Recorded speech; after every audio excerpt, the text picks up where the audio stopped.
শিশু বিকাশ এবং শিশু মনস্তত্ত্ব থেকে যে প্রশ্নগুলো primary TET, upper primary, SLST পরীক্ষার ইন্টারভিউ কিংবা লিখিত পরীক্ষায় আসতে পারে, তো আজকে সেই সমস্ত প্রশ্নগুলো এবং তাদের উত্তর নিয়ে আলোচনা করব। চ্যানেলে নতুন হয়ে থাকলে চ্যানেলটিকে সাবস্ক্রাইব করে দিও, আর ভিডিওটি ভালো লাগলে লাইক, শেয়ার এবং কমেন্ট করে দিও। দেখো, প্রথম যে প্রশ্নটা আছে 1 নম্বরের, বৃদ্ধি বলতে বোঝায়। এখানে অপশান দেওয়া আছে আকার, আয়তন, ক্রিয়াগত, গুণগত আর হচ্ছে সামাজিক।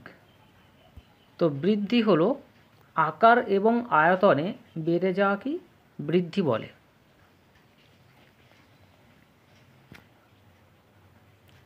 বৃদ্ধি হলো ড্যাশ প্রক্রিয়া। তো বৃদ্ধি হলো জৈবিক প্রক্রিয়া।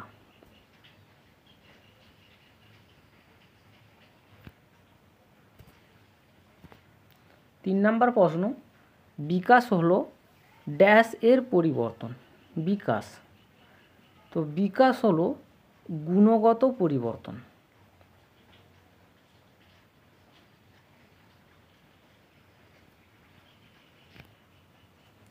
বৃদ্ধির সমাপ্তি হয় পরিণমনে, আগ্রহে, ধারণায় নাকি মনোযোগে? বৃদ্ধির সমাপ্তি হয় পরিণমনে।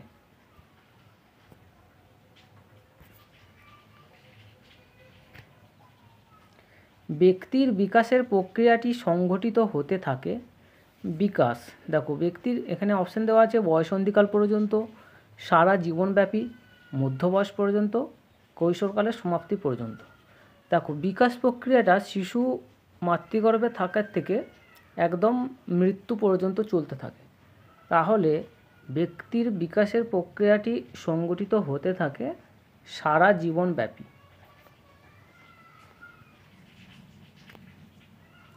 বিখ্যাত মনোবিদ জোন্স জীবন বিকাশের স্তরকে কটি ভাগে ভাগ করেছেন?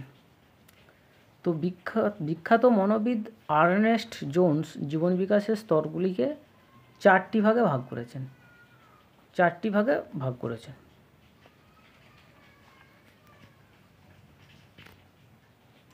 শিশুর বৌদ্ধিক বিকাশের দিকে গুরুত্ব দিয়েছেন মনোবিজ্ঞানী।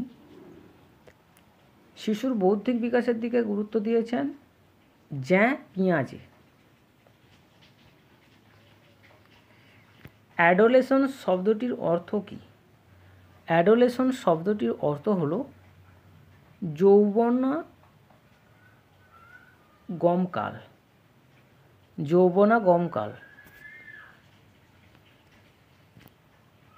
অ্যাডোলেসেন্স কথাটি এসেছে লাতিন শব্দ অ্যাডোলেসেয়ার থেকে।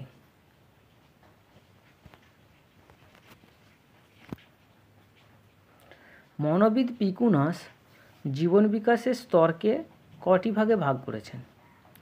মনোবিদ পিকুনাস জীবন বিকাশের স্তরকে 10টি ভাগে ভাগ করেছেন।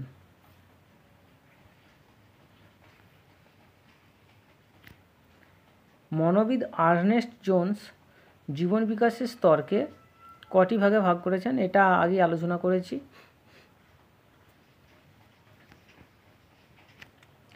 বাল্যকালকে ক ভাগে ভাগ করা যায়? বাল্যকালকে 2 ভাগে ভাগ করা যায়। একটা হচ্ছে প্রারম্ভিক বাল্য আর একটা হচ্ছে প্রান্তীয় বাল্য। বিকাশের স্তর নিয়ে যেসব মনোবিজ্ঞানী এবং দার্শনিক কাজ করেছেন, প্রথম অপশান দেওয়া আছে পিকুনাস, তারপরে দেওয়া আছে জোন্স, রুসো, আর শেষ অপশান দেওয়া আছে এরা সবাই। তো বিকাশের স্তর নিয়ে যেসব মনোবিজ্ঞানী এবং দার্শনিক কাজ করেছেন, তো এরা সবাই, পিকুনাস, জোন্স এবং রুসো, এরা সবাই বিকাশের স্তর নিয়ে কাজ করেছেন। শিশু 2 বছরের শেষে, এটা হবে আয়ত্ত করে, এটা আয় হয়ে গেছে, ঠিক আছে। শিশু 2 বছরের শেষে আয়ত্ত করে 500 থেকে 700টি শব্দ।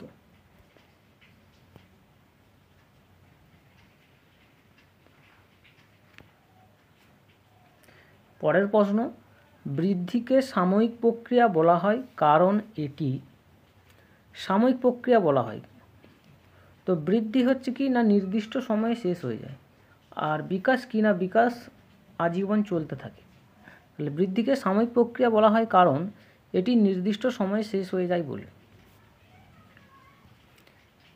বিকাশ হলো পর্যবেক্ষণযোগ্য, নির্ভরযোগ্য, পরিমাপযোগ্য, উপলব্ধিযোগ্য। তো বিকাশ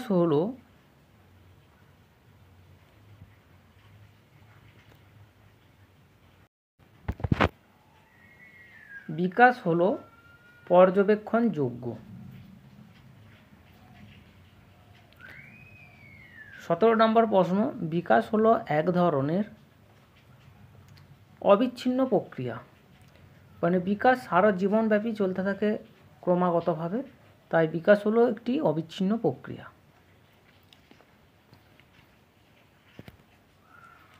বিকাশের প্রক্রিয়া,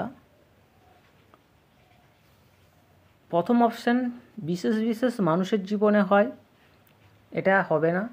শিশুদের জীবনে সংগঠিত হয়, এটাও হবে না। প্রত্যেক মানুষের জীবনে হয়, এটা হবে। প্রতিবন্ধী মানুষের জীবনে হয়, এটা হবে না। মানে স্পেশালভাবে যে বিশেষ বিশেষ মানুষের জীবনে হবে, কিংবা শিশুদের জীবনে হবে, কিংবা প্রতিবন্ধী মানুষের জন্য হবে, এটা ভুল। বিকাশ কি না বিকাশ হচ্ছে প্রত্যেকটা মানুষের জন্য, মানুষের জীবনে বিকাশ ঘটে, এমনকি ইতর প্রাণীদের মধ্যেও বিকাশ ঘটে থাকে। তাহলে 18 নম্বর প্রশ্নের সঠিক উত্তর হচ্ছে প্রত্যেক মানুষের জীবনে হয়। দেখো, বিকাশের ধারা সব সময়, বিকাশের ধারা সামঞ্জস্য বজায় রাখে।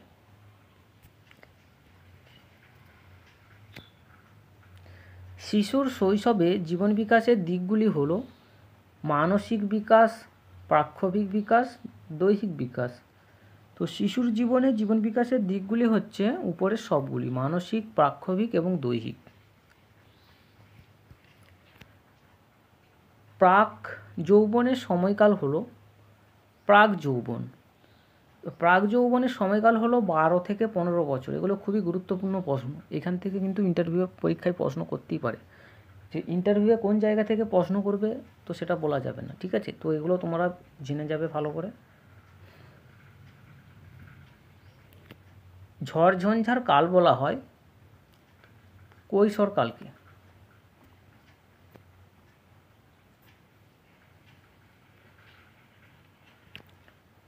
শিশুর প্রধান চাহিদা, তো শিশুর প্রধান চাহিদা হচ্ছে অপশান এ হচ্ছে নিরাপত্তা, আর এটা হচ্ছে সক্রিয়তা।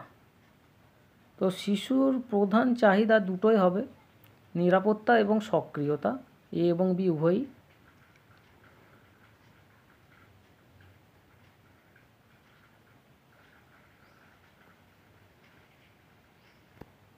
চব্বিশ নম্বর প্রশ্ন, বার্ধক্য বলতে বোঝায় অপশান ডি 61 থেকে 70 বছর। 25 নম্বর প্রশ্ন এবং আজকের শেষ প্রশ্ন, বিকাশের যে স্তরে সমবয়সী বন্ধুদের প্রভাব সবচেয়ে বেশি তা হলো অপশান এ বয়সন্ধিকাল। তো আজকের মতো এখানেই ভিডিও শেষ করছি, পরের এপিসোডে আবার দেখা হবে। আর ভিডিওর মধ্যে যদি কোথাও কোনো ভুল হয়ে থাকে তো কমেন্ট বক্সে অবশ্যই জানিয়ে দেবে।